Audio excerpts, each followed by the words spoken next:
All right. And action. Hi everybody. And I was like, what is my intro? Your baby's on the way.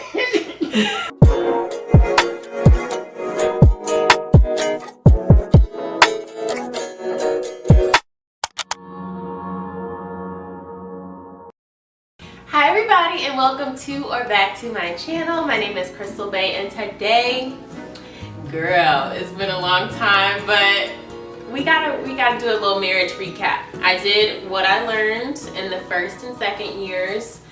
The third year, I was gone. I was heavily pregnant. I actually was at my baby shower on my anniversary last year, so I didn't film anything, and honestly, I don't remember what happened last year because it was a blur. But I will think of something because we are coming up on year 4 and we gotta catch up. So we're gonna do years 3 and 4 today. Maybe 4 or 5 things that I've learned over the course of these past 2 years, and I'm gonna try to, you know, say something worthwhile. Okay, so like I said, year 3, I was very pregnant. And this was like following all of the miscarriage stuff and whatever. So I guess one of the biggest lessons that I can take from that whole experience, if I had to sum it up, would be support, support, support. That is huge. And I just think back on the way that my husband supported me, and it really kind of just reminds me that men need support too. Like, they need that somebody in your corner. They need that shoulder to cry on. They need that, like, lay my head in your lap type of support as well. Because let me tell you, I had many of those moments and he was there for me. So if you don't take anything from year 3, support your man, period. Now moving on to year 4, because I actually remember this stuff. Okay, I have good ones. Number 1, or I guess number 2. But number 1 for year 4, argue with that man in your head. And I'm not really one that argues typically out loud anyway. Like, I'll say what I need to say and like it'll be what it is.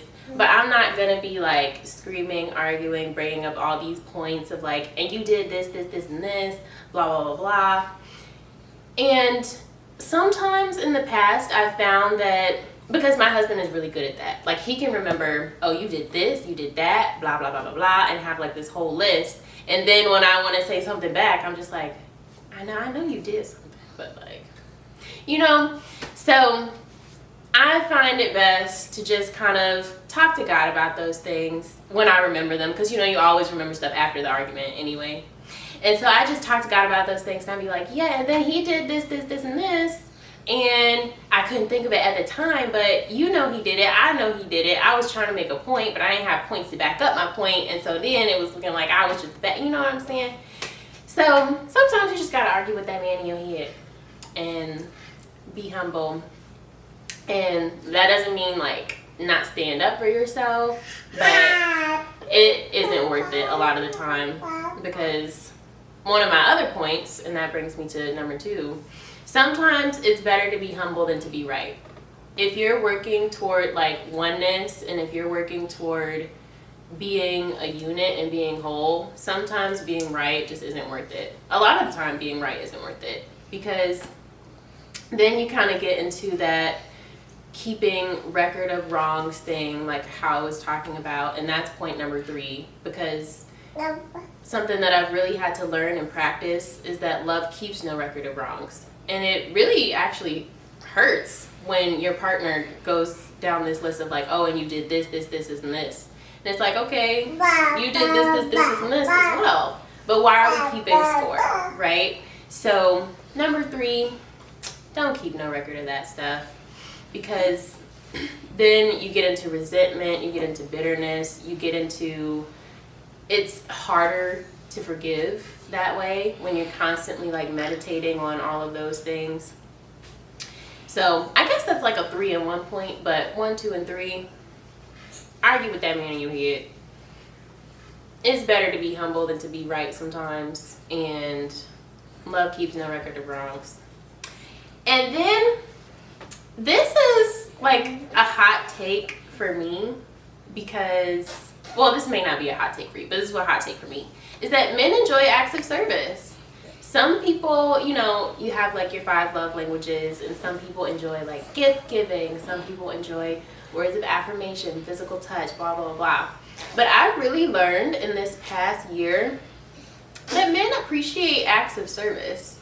And the little things that we do sometimes as wives get, or it feels like they can get taken for granted, like the acts of service that are stereotypical or required, like cooking, laundry, like whatever type thing.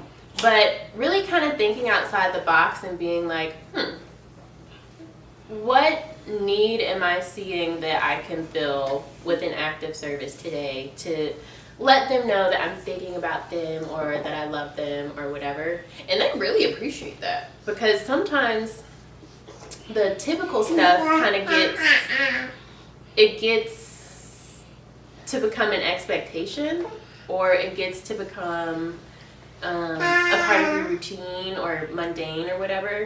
So just finding a new way to come in and serve your partner has been a cool thing that I've learned this year. And let me see if I have anything else for y'all, because I'm not going to ramble on like I usually do. I'm trying to, in this new iteration, keep it short, sweet, but also like packed with good stuff. Yeah, I think that's it. I appreciate you guys rocking with me and welcoming me back into the YouTube space. Remember to like, comment, subscribe, share, turn on your post notification bell so you get a notification every time I update. Follow me on social media at Crystal_Bay across all platforms. And I'll see you in the next one. Bye.